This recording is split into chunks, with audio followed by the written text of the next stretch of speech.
একবারে খাইলে আর খিদা লাগবো না। আমার আব্বা এই শহরের বিখ্যাত ঝালমুড়ি বিক্রেতা। কি বাবা ঝালমুড়ি খাইবেন? আপনি না কইলেন হ্যাঁ আপনার আব্বা লাগে এটি আপনার মামা বলে না। ওই আসলে বয়স হয়েছে তো চোখে আপ সাপসা দেখে এই, কিসের আমি চোখে আচ্ছা দেখি?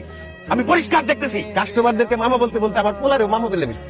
তার মানে চাচা উনি সত্যি আপনার ছেলে? সত্যি আমার ছেলে। আমার ছেলে না হলে তো ভালো ছিল। কেন চাচা? ওর কারণেই তো আমি গরিব হয়েছি। মানে আমার কারণেই তো গরিব হয়েছি। গরিব হয়েছে কয় টাকা পাই বলো মা? পাইতে বড় লোকের ছেলে হইলে ভালো ছিল না? চাচা আপনার দুইটা এত বড় বড় ছেলে থাকতে আপনি এই বয়সে কেন ঝালমুড়ি বিক্রি করেন?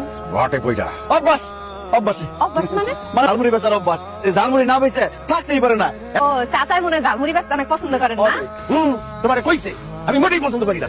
আমি তো একজনের জন্য চাবি কইয়া ঝালমুড়ি বেচতেছি। সে একজনটা কে চাচা? পেট মা পেট পেট না চললে তো জীবন চলে না। তোমরা ওদিকে গিয়ে গল্প করো, আমার কাস্টমার আসতেছে না। চলো। চাচা